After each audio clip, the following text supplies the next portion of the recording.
ইসলামকে দূরে সরিয়ে রেখে অনেক সম্পদশালী হওয়ার স্বপ্ন দেখে সে স্বপ্ন অপূর্ণ থেকে গেছে। আর অপূর্ণ স্বপ্ন নেই, কিন্তু পৃথিবী থেকে অনেককে বিদায় নিতে হয়েছে।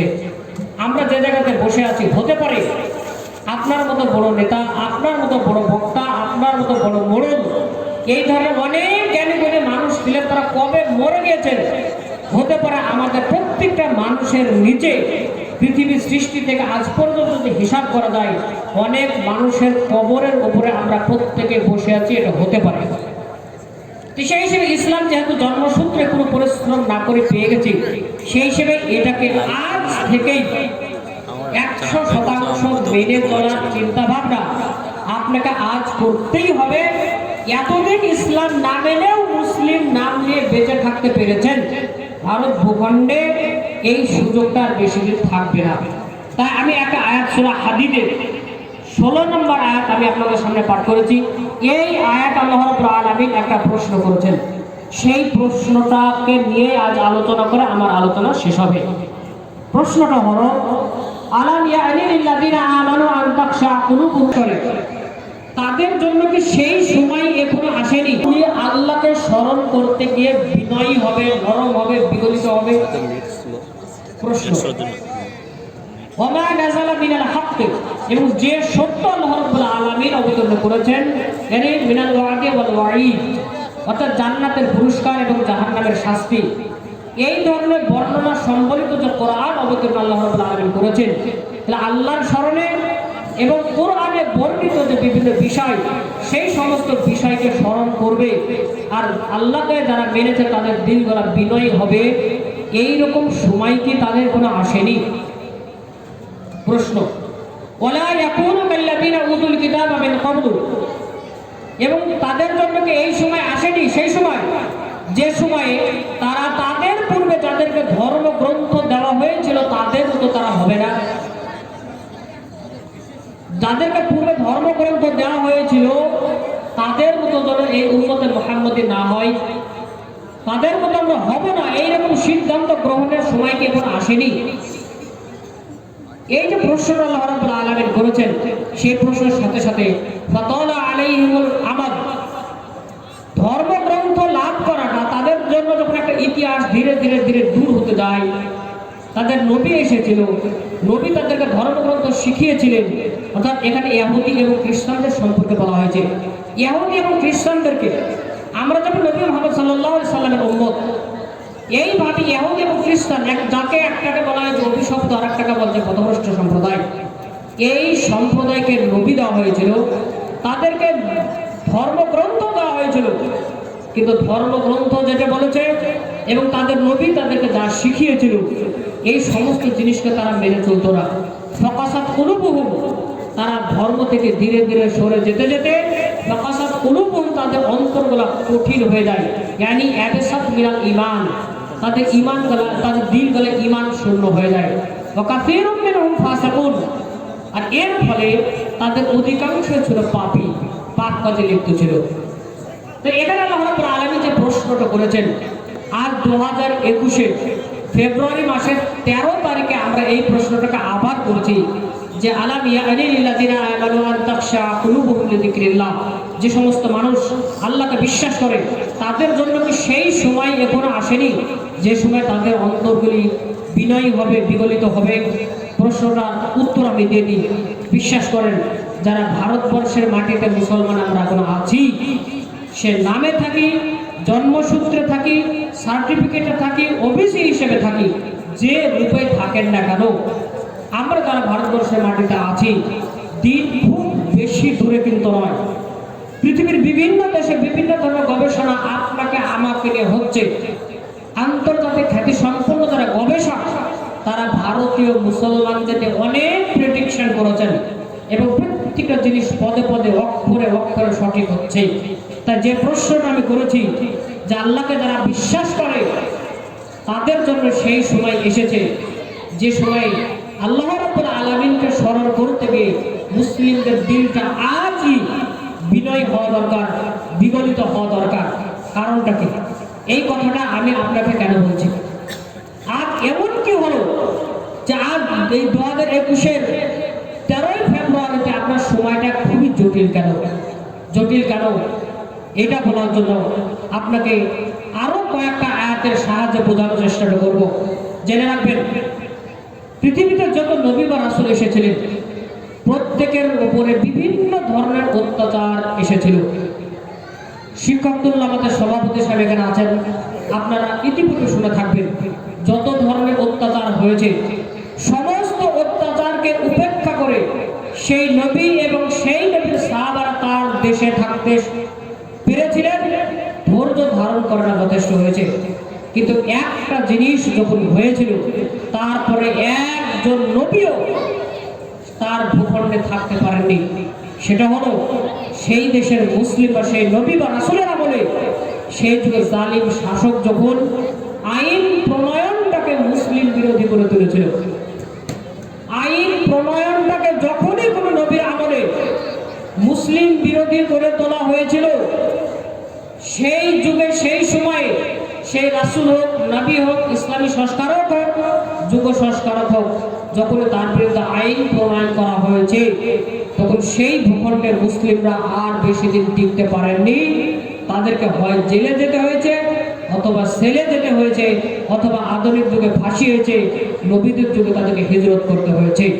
এখন আমাদের যে দেশে বসবাস করছি, এই দেশের ক্ষেত্রে যে আইন প্রণয়ন বিভাগ, এই আইন প্রণয়ন বিভাগটা আপনার আমার পক্ষে আছে না নাই? এখানে বিভিন্ন রাজনৈতিক দলের নেতা সমর্থক থাকতে পারেন, বিভিন্ন মাযহাবের মানুষও থাকতে পারেন, তারা তাদের বুদ্ধি এবং বিবেক অনুসারে কাজ করেন। তারপর আমি আক্রমণ করতে চাইছি না, উপদেশ দিতে পারি যেটা ইসলাম বিরোধী কাজ, সেটার দ্বারাতে আপনার জীবনে কোনোদিনই মঙ্গল আসতে পারে না। এই কথাটাকে মগজে রেখে আপনি সিদ্ধান্ত নেবেন, আপনার উপরে ছেড়ে দিচ্ছি। যে বিষয়টা বলছিলাম, যে পয়েন্টটা, যে যে জায়গা থেকে মুসলিমরা কোনো ধরনের আর বাঁচার রাস্তা পায়নি, সেখানে থাকার সুযোগ পায়নি, সেটা হলো সেই দেশের আইন প্রণয়ন বিভাগকে যখন মুসলিম বিরোধী করা হয়েছিল। আল্লাহ রাব্বুল আলামিন নবী মুহাম্মদ সাল্লাল্লাহু আলাইহি সাল্লামকে বলেন, ওয়াইদ ইয়ামকুরু বিকাল্লাযিনা কাফারু, এ রাসূল যখন আপনার বিরুদ্ধে এই কাফিররা যখন চক্রান্ত করে, সে চক্রান্তটা কি ছিল? লিইসবিতুকা, তারা আপনাকে বন্দী করবে, আও ইয়াকতুলুকা, অথবা আপনাকে হত্যা করবে, আও ইখরাজু, অথবা তারা আপনাকে আপনার দেশ থেকে বহিষ্কার করবে।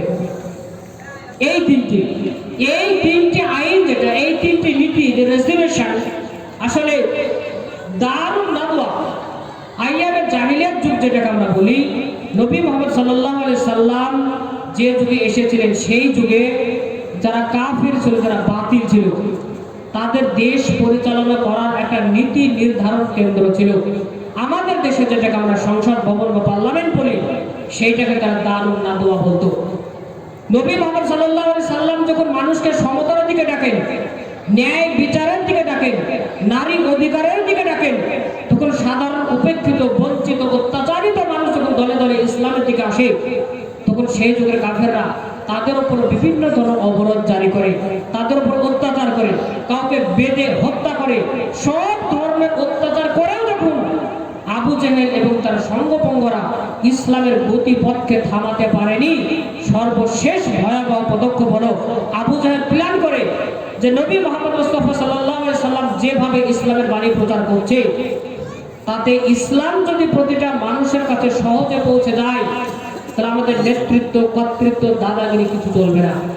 তাই আবু জেহেল প্ল্যান করে এককভাবে মুসলিমদেরকে হত্যা করাটা যথেষ্ট হবে না, মুসলিমদের কয়েকজনকে সামাজিক বয়কটের মাধ্যমে চরম দুর্দশার মধ্যে ঠেলে দেওয়া এটাও যথেষ্ট নয়। আমাদেরকে এমন একটা পদক্ষেপ গ্রহণ করতে হবে, যে পদক্ষেপ গ্রহণ করলে আরব ভূখণ্ডে মুসলিমদেরকে হত্যা করাটা বৈধ হবে, বা মুসলিমদের উপরে অত্যাচার করাটা দেশভক্তির পরিচয় হবে। আমাদের ভাষাতে, আমাদের দেশি ভাষাতে দেশভক্তির পরিচয় হবে। তা আবু জাহেল যখন দেখলো মুসলিম এবং ইসলামের গতিপথ আমি মোটেও অবরোধ করতে পারছি না, তখন তার ভাইয়ের কাছে প্ল্যান করে, আমি চাইছি যে মুসলিমদের বিরুদ্ধে এই কিছুটা প্ল্যান করা হোক। এমন প্ল্যান করব যেটা আমি আবু জেহেল শুধু মুসলিম বা মুহাম্মদের বিরোধিতা করবো তা নয়, এই আরব ভূখণ্ডে যারা আছে, কাবাকে যারা সম্মান করে এবং আমাদের আরব সাম্রাজ্যে বা আরবের ভূখণ্ডে যে নীতিকে মেনে যত মানুষ চলে, প্রত্যেকটা মানুষের জন্য এমন একটা নীতি নির্ধারণ করে দেব যে প্রতিটা মানুষ অটোমেটিক্যালি বাই ডিফল্ট মুসলিম বিরোধী হয়ে যাবে। এই কথাটা, এই প্রস্তাবটা শুনে আবু জাহেল প্রথম ব্যক্তির কাছে যায়, দ্বিতীয় ব্যক্তির কাছে যায়, তৃতীয় ব্যক্তির কাছে যায়। যেতে যেতে যখন প্রত্যেকের যারা বিশেষ মানুষ, সেই সময় যারা নেতা, তাদের প্রত্যেকের কাছে যখন পার্সোনালি ভিজিট করে বলে যে ইসলাম এবং মুসলিমদের অস্তিত্ব আরব ভূখণ্ড থেকে কিভাবে বিলীন করা যায়, অর্থাৎ আরব ভূখণ্ডকে কিভাবে ইসলাম এবং মুসলিম শূন্য করা যায়, এই মর্মে দারুন নাদওয়াতে একটা কনফিডেন্সিয়াল মিটিং ডাকা হয়। আর সেই কনফিডেন্সিয়াল মিটিংয়ে একজন বিশেষ অতিথি ছিলেন, যাকে তাফসীরে বলা আছে শেখ আল জালিল আল নাজদি, অর্থাৎ নাজ প্রদেশ থেকে আসা সম্মানিত অতিথি। সেই অতিথিটার নাম হলো শয়তান, বা তাকে আমরা ইবলিস বলি। তাহলে শয়তানের উপস্থিতিতে আবু জাহেলের নেতৃত্বে দারুন নাদওয়াতে আয়োজিত মিটিংয়ে 3টি রেজুলেশন পাস হয়। সেই 3টির মধ্যে প্রথমটা হলো লিইসবিতুকা, হে রাসূল, আপনি তো ওই মিটিংয়ে ছিলেন না, কিন্তু শয়তানের উপস্থিতিতে আবু জাহেলের নেতৃত্বে দারুন নাদওয়াতে যে মিটিংয়ের 3টি রেজুলেশন আপনার বিরুদ্ধে পাশ করা হলো, এই 3টি রেজুলেশন বা 3টি আইন প্রণয়ন করা হলো আপনার বিরুদ্ধে। এই 3টি আইন সম্পর্কে আপনাকে সচেতন করা আপনার স্রষ্টা হিসেবে আমার কর্তব্য। তাই হে রাসূল, আপনার বিরুদ্ধে এই 3টে কাজ করা হচ্ছে। 1 নম্বর, লিইসবিতুকা, আপনাকে তারা বন্দী দশাতে রাখবে, বন্দী করবে। আও ইয়াকতুলুকা, অথবা আপনাকে হত্যা করবে। আও ইউখরিজুকা, অথবা আপনাকে দেশ থেকে, আপনার বাড়ি থেকে যেখানে বহিষ্কার করা হবে। তাহলে এই 3টি আইন, আর এই 3টি আইন বা দারুন নাদওয়ার এই কনফিডেন্সিয়াল মিটিং এর পরে বিশ্বাস করেন মুসলিমদের উপরে অত্যাচার এতটা ভয়াবহ রূপ ধারণ করে যে তাদের সেখানে জীবন যাপন করাটা খুব কষ্টকর হয়ে যায়। এখানে আমার প্রশ্নটা হলো, যে প্রশ্নটা করেছিলাম, যে সমস্ত মানুষ আল্লাহকে ভয় করে তাদের জন্য কি এখন সেই সময় আসেনি যে সময় তাদের দিলগুলি শুধুমাত্র আল্লাহ রাব্বুল আলামিনের জন্য বিগলিত হবে, বিনয়ী হবে, নম্র হবে? এই প্রশ্নটার উত্তর আমি দিয়েছিলাম, হ্যাঁ এসেছে। আর এসেছে, ইতিপূর্বেও এসেছিল, কিন্তু আজ 2021 সালে 13 ফেব্রুয়ারিতে দাঁড়িয়ে এই গঙ্গাপুরে আমরা বলতে পারি প্রত্যেকটা মুসলিমের জন্য এই সময়টা এত বেশি কাছে এসেছে যে প্রত্যেকটা মানুষের গলার কাছে চলে এসেছে। যদি এই মুহূর্তেও পৃথিবীর সমস্ত বাতিলকে উপেক্ষা করে আল্লাহ রাব্বুল আলামিন যেটা বলেছেন, তার জন্য যদি প্রয়োজন হয় গাছের পাতা খেতে হবে, তাতে আমি রাজি আছি। তার জন্য যদি প্রয়োজন হয় আমাকে চাকরি ছেড়ে দিতে হবে, তাও ছেড়ে দিতে হবে। তার জন্য যদি প্রয়োজন হয় এইরকম মসজিদ প্রত্যেকটা গলিতে গলিতে একটা করে বানাতে হবে। নিজের যত সম্পদ আছে সমস্ত সম্পদকে ভাগ করে উমর রাদিয়াল্লাহু তাআলা আনহুর মতো অর্ধেক সম্পদও যদি দান করতে হয়, তবু আপনাকে করতে হবে, আজ করতেই হবে, করতেই হবে।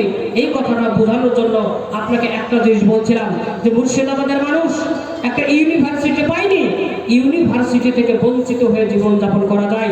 মুসলিমরা সিভিল সার্ভিসে যেতে পারেনি, সিভিল সার্ভিসে মুসলিম রিপ্রেজেন্টেটিভ না থাকলেও দেশে অন্য বিকল্প রাস্তা ধরে বসবাস করা যায়। যারা চাকরি পায়নি তারা চাষ করে খেতে পারে। যে সমস্ত নারী বুরকা পরার অধিকার পাননি, শাড়ি পরে তাদের মান সম্মান রক্ষা করতে পারেন। এইভাবে সব ধরনের বঞ্চনাকে স্বীকার করে, সব ধরনের বঞ্চনা, সব ধরনের লাঞ্ছনাকে মেনে নিয়ে জীবনযাপন করা সম্ভব। কিন্তু একটা বঞ্চনা যদি আপনার শিকার হতে হয়, সেখানে আপনার জীবন ধারণ করতে পারবেন না। সেটা হলো যদি আপনি যে ভূখণ্ডে বসবাস করছেন সেই ভূখণ্ডের আইন প্রণয়ন বিভাগ আপনার কাছ থেকে বা আপনার বিরুদ্ধে চলে যায়। আর আমি এই কারণেই বলছি যে 2021 সালের 13 ফেব্রুয়ারিতে ভারতের যতটা মুসলমান আমরা আছি, প্রত্যেকটা মুসলমানের জন্য একটা খুব মোক্ষম সময় যে এই মুহূর্তে আপনাকে কসম খেতে হবে যে আজ পর্যন্ত ইসলাম বিরোধী যত কাজ করেছে আজ থেকে আর করবো না। আর আগামী দিন থেকে বা আজ থেকে ইসলাম সম্পর্কে যতটা জ্ঞান আমি অর্জন করেছি সেগুলো জীবনের প্রতিটা পদে পদে মেনে চলবো। আর এই সিদ্ধান্ত আপনি যদি আজ মেনে নিতে না পারেন, তাহলে আগামী দিনে অতি সত্তর আর বেশি না দুটো আইন যখন পাশ হবে, সেই দিন আপনি দেখবেন যেটা পাশ হবেই, পৃথিবীর কোনো শক্তি ঠেকাবে না। কারণ আমাদের দেশটাকে যেভাবে আইন প্রণয়নের মাধ্যমে আমাদের দেশের আইন প্রণয়ন বিভাগটাকে সম্পূর্ণরূপে যেভাবে ভাবে মুসলিম বিরোধী করা হয়েছে, তাতে যতটা নবী বা রাসূল পৃথিবীতে এসেছিলেন তাদের জীবনীতে যত কষ্ট, যত অত্যাচারের ধারাবাহিকতা ছিল, সেই ধারাবাহিকতার জাস্ট শেষ জায়গাতে আমরা ভারতীয় মুসলমানরা আছি। আর পুরো আইন বিভাগটাকেই, আইন প্রমাণ বিভাগটাকেই সম্পূর্ণরূপে মুসলিম বিরোধী করা হয়েছে। আর এটা সেই ভয়াবহ আক্রমণ, যে আক্রমণ হওয়ার পরে সভাপতিও থাকবে না, বক্তাও থাকবে না, এইভাবে শ্রোতাও থাকবে না, আপনার মসজিদ মাদ্রাসা যত অকাপ সম্পত্তি আছে একটা আইন প্রণয়নের মাধ্যমে সমস্ত সম্পদ আপনার ছিনে যেতে পারে। আর সে আইনটা হবে ইউনিফর্ম সিভিল কোড বা অভিন্ন দেওয়ানি। আর আগামী এই বিজেপির বর্তমান যে চলছে কেন্দ্র সরকার, এই জামানাতে অভিন্ন দেওয়ানি বা ইউনিফর্ম সিভিল কোড এরা পাশ করেই ছাড়বে। আর অভিন্ন দেওয়ানি যেটা, এই অভিন্ন দেওয়ানি পাশ করলে আপনার সমস্যাটা কোথায়? আর এই সমস্যা যখন আপনার আমার প্রত্যেকের বাড়িতে, সেই সময় তো আমরা নামাজ পড়তে ভালোবাসি না, সেই সময় তো আমাদের যুবকেরা পর্দা করতেই জানে না। এমনকি জালসার মজলিসে যে সমস্ত যুবক যুবতীরা আসছে, তাদের যে পোশাক পরিচ্ছদ সেটা দেখে মনে হয় তারা হয় সিনেমা হলে যাচ্ছে, অথবা তারা কোনো উৎসবের মেলাতে যাচ্ছে, বা বার্থডে সেলিব্রেশনে যাচ্ছে। তাদের জালসা বা ইসলামের আলোচনার দ্বারা তো উপকৃত হওয়ার উদ্দেশ্যে আসতে, এটা রাস্তাতে যত মানুষ দেখেছে আমি আমার অন্তত পক্ষে দেখে মনে হয়নি। আর যে কথাটা আমি বলছিলাম যে আজ আমাদের জন্য এত বিশেষভাবে এই সময়টা কেন এসেছে, সময়টা এ কারণে এসেছে যে আইন প্রণয়ন বিভাগটাকে সম্পূর্ণরূপে আপনার বিরুদ্ধে নিয়ে যাওয়া হয়েছে। রাসূলের বিরুদ্ধে যখন এই 3টি রেজুলেশন পাস করে, তখন আরবের সেই ভূখণ্ডে কাবা শরীফ থেকে ঘোষণা দেওয়া হয়েছিল যে মুসলমানদের সাথে এই এই এই এই করা যাবে। আর আইন প্রণয়ন বিভাগ যদি আপনার বিরুদ্ধে চলে যায়, তাহলে আমার আপনার কি হতে পারে এবং কি হচ্ছে এবং আগামী দিনে কি হতে চলেছে, এর জন্য 3টি জিনিস, আপনাকে 3টি পদক্ষেপের কথা বলবো। আর 3টি পদক্ষেপ বলার সাথে সাথে এখানে যারা আমরা শিক্ষিত মানুষ আছি তাদের কাছে আমি আবেদন করব যে আপনারা বাড়ি থেকে স্টাডি করবেন, পড়াশোনা করবেন, যে ল অফ দ্য ল্যান্ড, অর্থাৎ যে ভূখণ্ডে আপনি বসবাস করছি সেই ভূখণ্ডের আইন প্রণয়ন যদি মুসলিম বিরোধী হয়, সেই দেশে মুসলিমদের টিকে থাকা কোনো মতেই সম্ভব হবে না। তাদেরকে হয় হিজরত করতে হবে অথবা শাহাদাত বরণ করতে হবে, মাঝামাঝি কোনো জায়গা থাকবে না। আর ভারতীয় মুসলমানদের জন্য হিজরত করার জন্য আপনার জায়গা নাই, শাহাদাত সেটা তো অন্য কথা, বলতে গেলে বলতেও ভয় লাগে, শুনতেও হয়তো ভয় লাগে। তাই আমি যেটা বলছিলাম যে আমাদের এই জটিল অবস্থা থেকে আইন প্রণয়ন বিভাগ যদি আপনার বিরুদ্ধে যায় তাহলে কি হবে? 3টে উদাহরণ দেব। ভারত স্বাধীন হওয়ার পর যখন মুসলিমদেরকে হত্যা করা হতো একটা দুটো বা সাম্প্রদায়িক দাঙ্গার মাধ্যমে, তখন ভারত স্বাধীন হওয়ার পরে সেই যে যুগ ছিল প্রাথমিক যুগে, মুসলিমদের উপরে আক্রমণ হলে তার বিরুদ্ধে একটা কেস হয়েছে। সেই কেস তাদের ন্যায় বিচার একটু দেরিতে হলেও পাওয়া গেছে। অর্থাৎ মুসলিমদেরকে হত্যা করলে এই স্বাধীন ভারতে এক সময়তে তার জন্য বিচার চাওয়ার অনেক লোক ছিলেন। হিন্দু মুসলিম নির্বিশেষে সবাই বিচার চেয়েছেন। আর প্রত্যেকটা মানুষ ব্যথা প্রকাশ করেছেন যে মুসলিম হলে হবে কি, সে তো মানুষ, মানুষকে কেন হত্যা করা হয়? বিশ্বাস করেন, আইন প্রণয়নের মাধ্যমে আজ মুসলিম হত্যা করার পরে যে বিচার মুসলিমরা চাইতো, সেই বিচার চাওয়ার যুগ চলে যায়। তারপরে আসে সাম্প্রদায়িক দাঙ্গার যুগ। সাম্প্রদায়িক দাঙ্গার যুগে যখন একটা মুসলিম মরেছে এক সময়তে, সেই সময়তে যে হত্যাকারী তার বিরুদ্ধে কেস হয়েছে, সেই যুগ যখন চলে যায়, সেই যুগ চলে গেছে, আমরা কিন্তু খোঁজ রাখিনি। দ্বিতীয় যুগ আসে যে মুসলিমদের বিরুদ্ধে দাঙ্গা করা হয়। এক সময়তে একটা মুসলিম মরতো, দুটো মুসলিম মরতো, একটা এলাকাতে মরতো।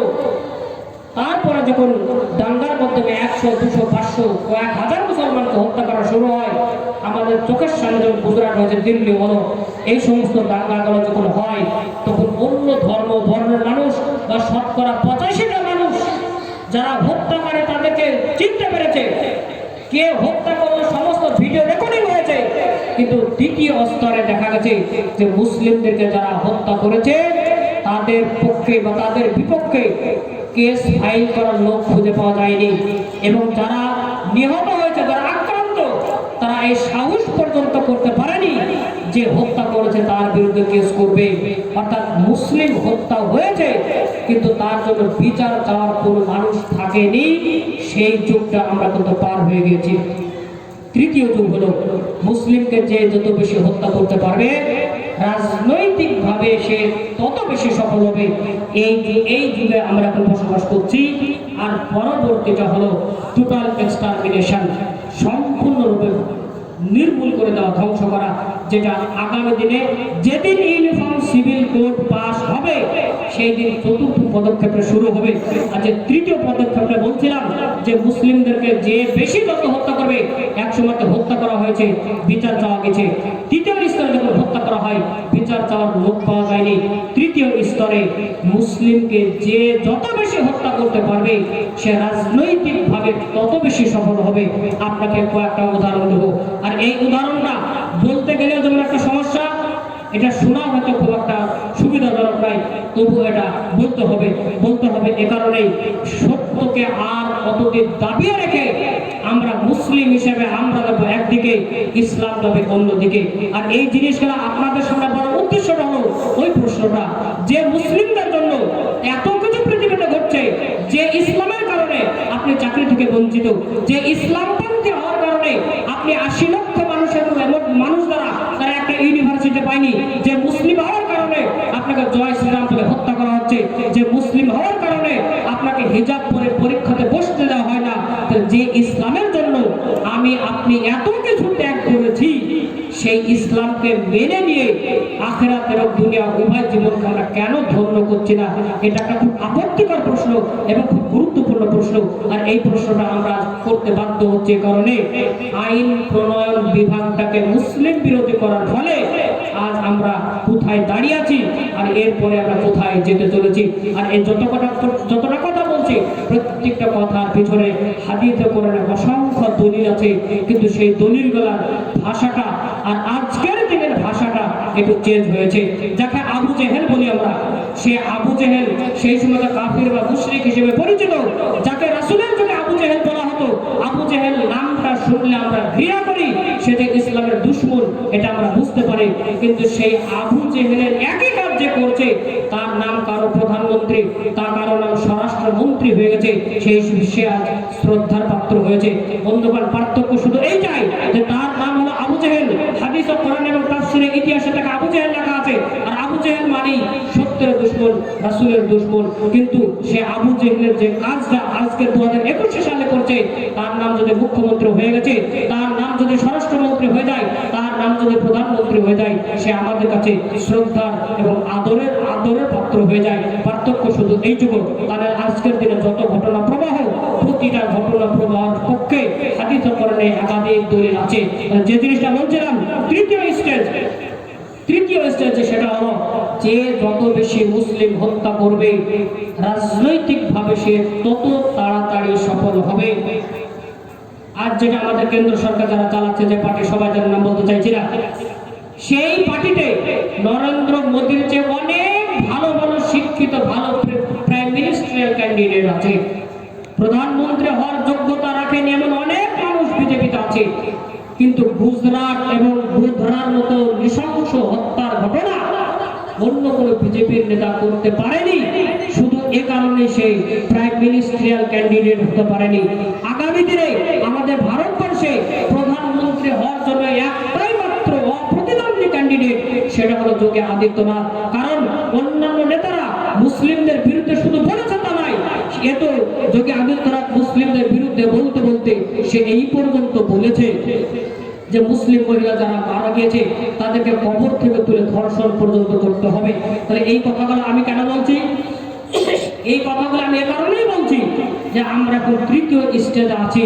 এই তৃতীয় স্টেজে আসার মূল কারণ হলো আমরা বাস্তবে ইসলাম মেনে না চললেও নিজেদেরকে মুসলিম পরিচয় দিই। তাই মুসলিম পরিচয় দিতে গিয়ে ইসলামের বাণী মানতে গিয়ে যখন এত কষ্ট হচ্ছে, তখন আমরা কেন ইসলামকে সম্পূর্ণরূপে মেনে উভয় জগতে সুখী হওয়ার জন্য চেষ্টা করছি না? তাই তৃতীয় স্টেজ, যে যত বেশি মুসলিম হত্যা করতে পারবে সে রাজনৈতিকভাবে তত তাড়াতাড়ি সফল হবে। এর উজ্জ্বল দৃষ্টান্ত হলো আমাদের দেশের বর্তমান প্রধানমন্ত্রী। এ কথাটা শুধু আমি বলছি তা নাই, ভারতীয় মুসলিম সেকুলারিজম এবং মুসলিম সিকিউরিটি এই সমস্ত বিষয় নিয়ে পৃথিবীতে যত গবেষণা আছে প্রত্যেকটা গবেষণাতে একথা স্পষ্ট হয়েছে যে প্রধানমন্ত্রী বর্তমানে যিনি আছেন, প্রধানমন্ত্রী যদি গুজরাটের মতো ঘটনা ঘটাতে না পারতেন, তাহলে তিনি ছাড়া অন্য কেউ প্রধানমন্ত্রী হতেন, তিনি হতে পারতেন না। সেই হিসেবে এটা তো একটা উদাহরণ। দ্বিতীয় উদাহরণ হলো কপিল মিশ্রা, দিল্লিতে যে দাঙ্গা হয়েছে গত বছর, সেই দিল্লির দাঙ্গা প্রায় 71 ঘন্টা ধরে চলেছিল। আর সেই দাঙ্গা যারা করেছিল, সেই দাঙ্গাকারী লোকটা দিল্লিতে বিজেপির কিন্তু সাধারণ সম্পাদক ছিলেন। দাঙ্গা করার পরে তাকে দিল্লি রাজ্যের বিজেপির সভাপতি বানানো হয়। শুধু সভাপতি বানানো হয়েছে তা নয়, তাকে ওয়াই+ সিকিউরিটি দেওয়া হয়েছে। অর্থাৎ আমার আপনার দেওয়া ট্যাক্সের টাকা দিয়ে সেই লোকটাকে নিরাপত্তা দেওয়া হচ্ছে সরকারের পক্ষ থেকে, যে লোকটা প্রকাশ্যে 71 ঘন্টা ধরে প্রায় 55 জন মুসলমানকে হত্যা করেছে এবং সেই দাঙ্গাতে মুসলমানদের প্রায় 25 কোটি টাকার ক্ষতি হয়েছে, আর্থিক খোলাস হয়েছে। তাই গোটা পৃথিবী সেই দাঙ্গার ঘটনা দেখে, কিন্তু সেই দাঙ্গার যে মেন নায়ক, তাদেরকে শাস্তি দেওয়া তো দূরের কথা, যারা ওই দাঙ্গা করিয়েছে, যারা ওই দাঙ্গার নেতৃত্ব দিয়েছে, তাদের পদোন্নতি ঘটেছে। শুধু পদোন্নতি ঘটেছে তা নয়, তাদেরকে সরকারি কোষাগারের টাকা বা অর্থ ব্যয় করে আমার আপনার টাকা দিয়ে তাকে ওয়াই+ সিকিউরিটি দেওয়া হয়েছে। তার মানে এগুলোর দ্বারা কি বোঝানো হয়? খন্ড খন্ড ভাবে একসময় মুসলিম হত্যা করা হলে তার নামে কেস হয়েছে। দ্বিতীয় স্টেজে যখন দাঙ্গাতে অনেক মুসলিমকে হত্যা করা হয়, তখন নীরবে কিছু কিছু মানুষ বসিয়েছে, কিন্তু যে দাঙ্গাকারী মুসলিমকে হত্যা করেছে তার কিন্তু কেস করার জন্য লোক খুঁজে পাওয়া যায়নি। তৃতীয় স্টেজে আর যে মুসলিমকে হত্যা করছে তাকে পুরস্কৃত করা হচ্ছে, তার পদে উন্নতি হচ্ছে এবং সরকারিভাবে তাকে নিরাপত্তা প্রদান করা হচ্ছে। শুধু নিরাপত্তা দেওয়া হচ্ছে তা নয়, এই দিল্লি দাঙ্গা নিয়ে হাজারো দাঙ্গা আছে। প্রত্যেকটা দাঙ্গাতে দেখবেন এই বর্তমানে এখন তৃতীয় স্টেজে আমরা আছি, যারা দাঙ্গা করছে তাদের বিরুদ্ধে কেস না করে দিল্লির দাঙ্গা যখন হয় প্রায় 2000 মুসলিমকে দিল্লির দাঙ্গার জন্য দায়ী করে জেলে ভরা হয়েছে। তাদের বিরুদ্ধে আইন লাগানো হয়েছে, আনলফুল অ্যাক্টিভিটি প্রিভেনশন অ্যাক্ট বা NSA, ন্যাশনাল সিকিউরিটি অ্যাক্ট, যেটা আমাদের দেশের সবচেয়ে ভয়াবহ আইন। যে ধারাতে কেস করলে আপনাকে জামিনে কয়েক বছর ধরে মুক্তি করা পর্যন্ত সম্ভব নয়। যাকে যে দাঙ্গা করলো তাকে সভাপতি থেকে, তাকে সম্পাদক থেকে সভাপতি করা হলো। যে দাঙ্গা করলো তার নিরাপত্তার জন্য তাকে ওয়াই ক্যাটাগরি সিকিউরিটি দেওয়া হলো। আর তাদের দাঙ্গার শিকার যে মুসলিমরা হলো, তাদের পরিবারের মধ্য থেকে 2000 জনকে জেলে পাঠানো হলো। তাহলে চিন্তা করেন, তাহলে চিন্তা করতে হবে এইভাবেই। আর এই জিনিসটা আপনাকে এই কারণে বলছি, কারণ আপনার বিরুদ্ধে আইন প্রণয়ন, আইনের ব্যবস্থাটাকে আপনার বিরুদ্ধে করা হয়েছে। সেই হিসেবে যারা দাঙ্গার শিকার, তাদের পরিবারে যাকে ধরে নেওয়া হয়েছে তাদের প্রতি ইউএপিএ বা NSA লাগানো হয়েছে। আর ইউএপিএ, NSA এই আইনগুলো যদি কারো বিরুদ্ধে প্রয়োগ করা হয়, তাহলে তার যে কত কষ্ট হবে সে যে জেলে আছে সে ভালো বোঝে। তাহলে প্রিয় বন্ধুরা, শুধু এখানেই শেষ নয়, মালদার আফরাজুলকে যে মেরেছিল শম্ভুলাল রেগার, সেই শম্ভুলাল রেগারকে যে হত্যাকারী, সেই হত্যাকারী হত্যা করার 1 সপ্তাহের মধ্যে তার স্ত্রীর অ্যাকাউন্টে প্রায় 17 লাখ টাকা এসেছিল। আর সেই মালদার আফরাজুলকে যে শম্ভুলাল রেগার রাজস্থানে হত্যা করেছিল, সেই হত্যাকারীকে সুন্দর সিংহাসনে বসে ইলেকশন ক্যাম্পেইনের সময় রাজা হিসেবে দেখানো হয়েছে। অর্থাৎ তুমি প্রকাশ্যে একজন মুসলিমকে হত্যা করেছো, তুমি ভারতীয় আইনের দৃষ্টিতে আর অপরাধী না, তুমি এই ভারত মাতার একটা বীর সন্তান। সেই হিসেবে যেহেতু একজন মুসলিমকে হত্যা করতে পেরেছো, সেই হিসেবে তোমাকে খুব ভালো পুরস্কার দেওয়া হবে, আর্থিক পুরস্কার দেওয়া হয়েছে। তাকে জেল থেকে বের করে তাকে ইলেকশন ক্যাম্পেইনের সময় হিরো হিসেবে প্রকাশ করা হয়েছে। মায়ের যখন ঝাড়খণ্ড আমাদের বাড়ির পাশে তাবরেজ আনসারিকে যে পিঠে 18 ঘন্টা ধরে হত্যা করে হয়েছিল, তাকে কেন্দ্রীয় মন্ত্রী গিরিরাজ সিং তাকে এসে ফুলের মালা দিয়ে বরণ করেছে। তার মানে এটা কি? তার মানে আজ আমরা মুসলমানরা তৃতীয় স্টেজে আছি। সেটা হলো যে যত বেশি মুসলিমকে গালি দিতে পারবে, যে যত বেশি মুসলিম বিরোধী হবে, যে যত বেশি মুসলিমদের ক্ষতি করতে পারবে, সে সংখ্যালঘু হিন্দু সম্প্রদায়ের কাছ থেকে তত বেশি ভোট আদায় করে রাজনৈতিকভাবে সফল হতে পারবে। আর এটা আজ হচ্ছে। কারণ আজ আমাদের ভারতবর্ষে পেট্রোল প্রায় 100 টাকার কাছাকাছি, পেঁয়াজ 100 টাকার কাছাকাছি এক সময় হয়ে গেছিল।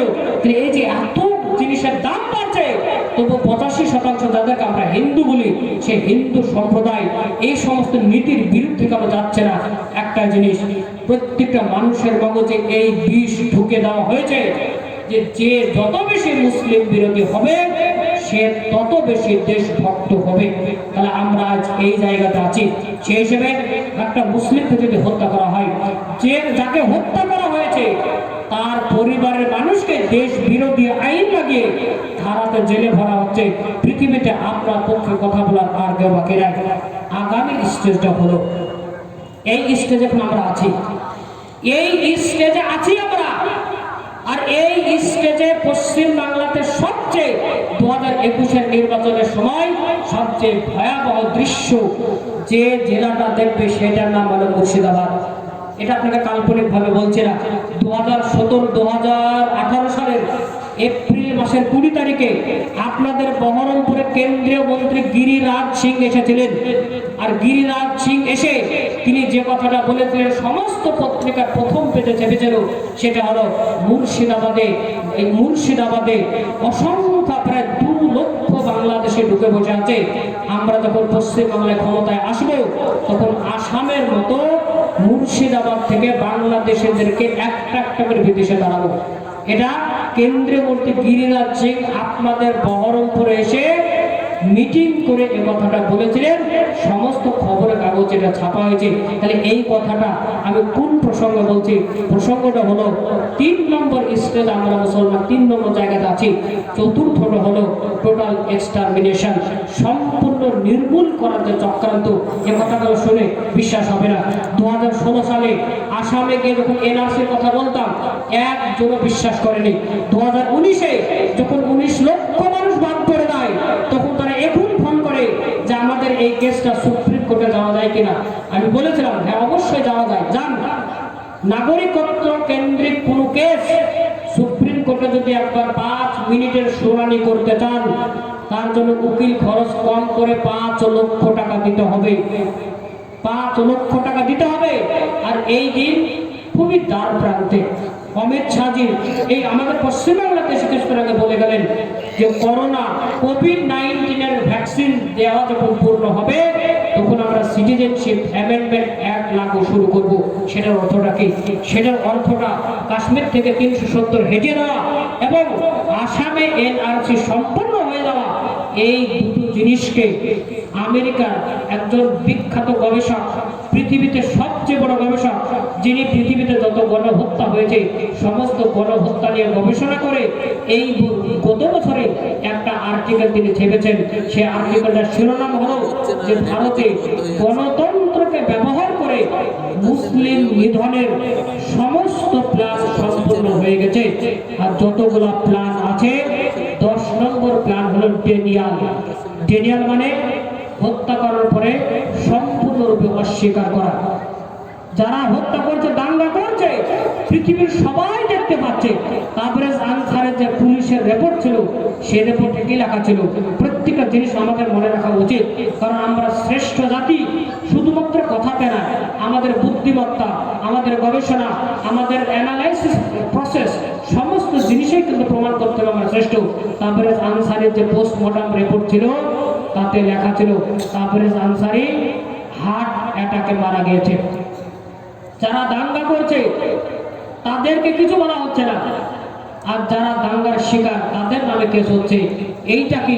ডক্টর জি স্ট্যান্টন, আজ আপনার নেট যদি থাকে বলে দেখতে পারেন, জেনোসাইড ওয়াচডগ, জেনোসাইড ওয়াচডগের প্রতিষ্ঠাতা ডক্টর জি স্ট্যান্টন ভারতীয় মুসলিমদের নিয়ে গবেষণা করে তিনি বলেছেন পৃথিবীতে যত গণহত্যা হয়েছে, সেটা মায়ানমার হোক, সেটা আপনার আমাদের মুসলিম যতগুলো বসনিয়া, চেচনিয়া, ফিলিস্তিন, এই ধরনের যত দেশে মুসলিম গণহত্যা হয়েছে সমস্ত গণহত্যা, এমনকি সেই হিটলারের জামানাতে ইহুদিদেরকে যে হত্যা করা হয়েছিল সেই গণহত্যার সমস্ত রিপোর্টকে অ্যানালাইসিস করে তিনি 10টা পদক্ষেপের কথা বলেছেন।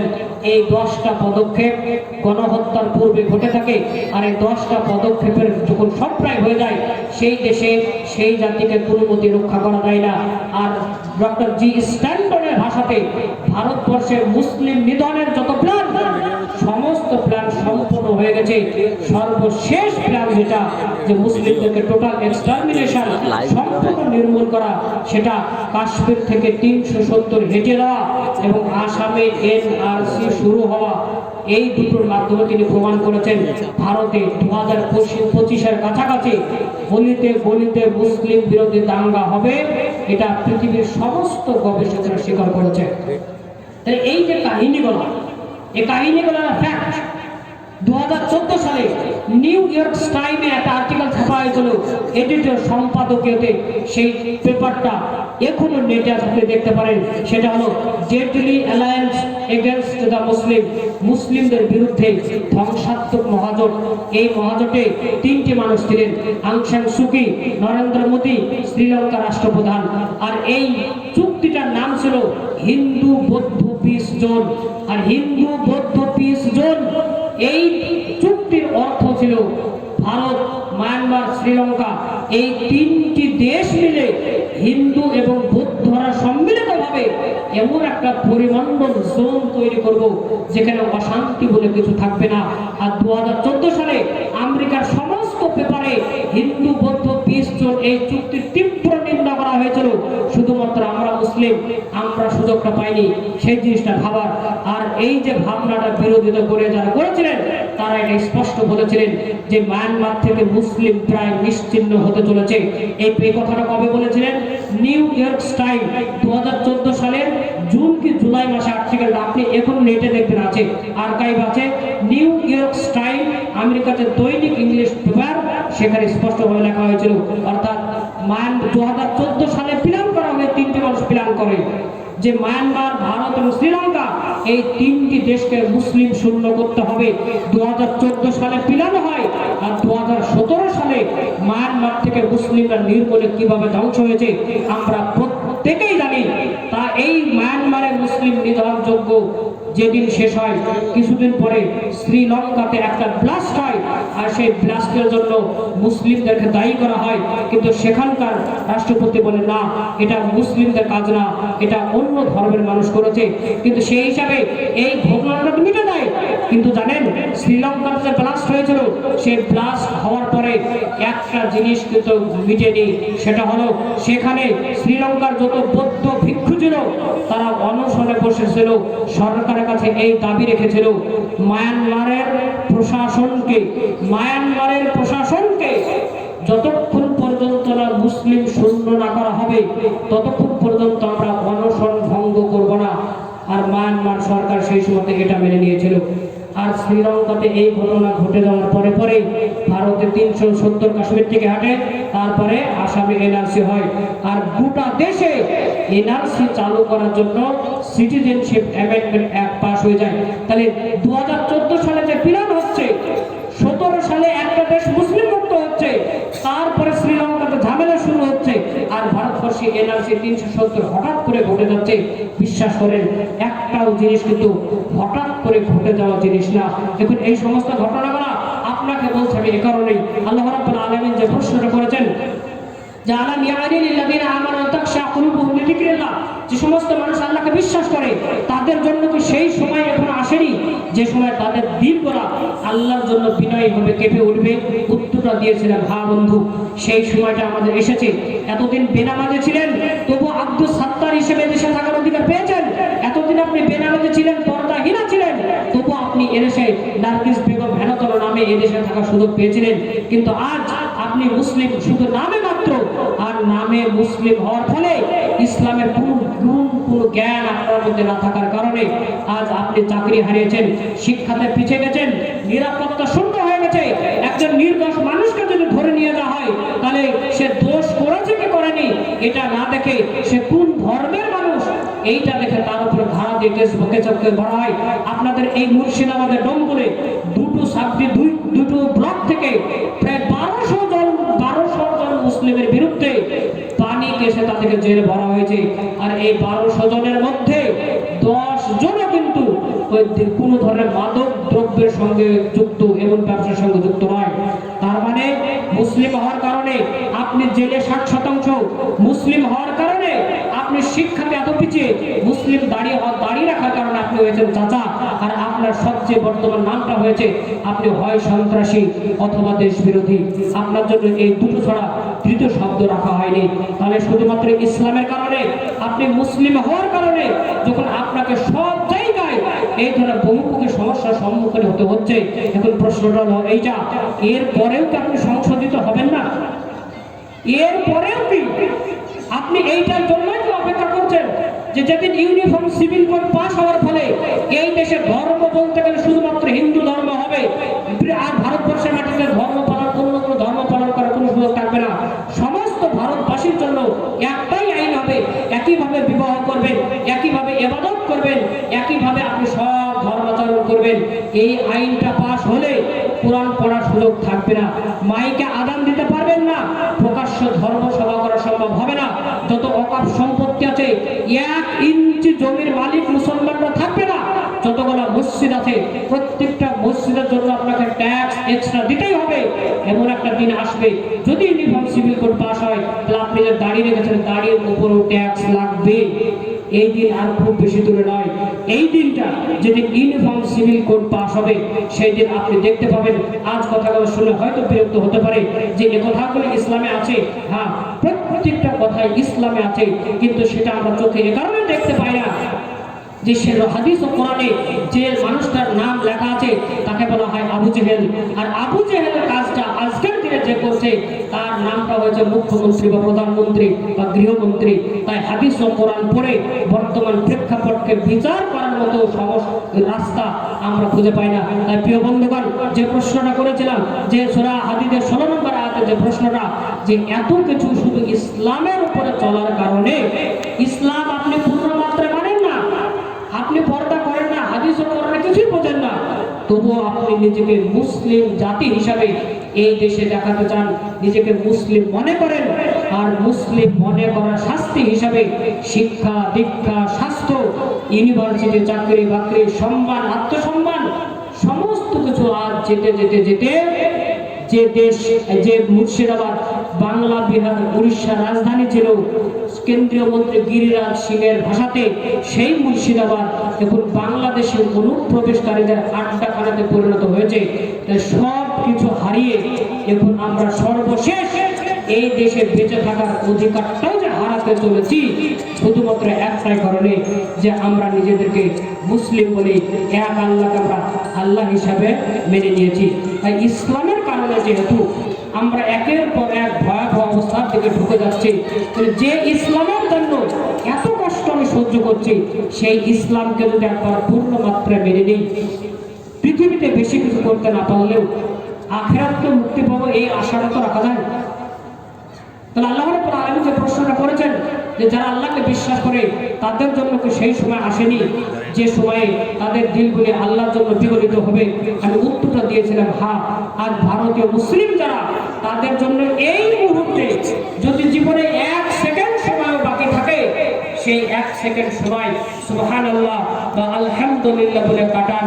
এইরকম সংকট কাল আপনার দরজাতে এসে গেছে, কিন্তু আমি আপনি সেটা বুঝতে পারার না পারার কারণে আজ আমি আলে হাদিস হানাফি শাফি মালিকি হাম্বলি শিয়া সুন্নি দেওবন্দি বেরেলভি, আমি সঠিক জিনিসটা বা ইসলাম মানার কারণে আমার যে রাস্তাটা সংকুচিত হচ্ছে, এইটা সঠিকভাবে উপলব্ধি করতে না পারার কারণে আজ আমি সিপিএম কংগ্রেস বিজেপি এই নামে পরিচিত, আমি যে মুসলিম এই জিনিসটা আমি ভুলে গেছি।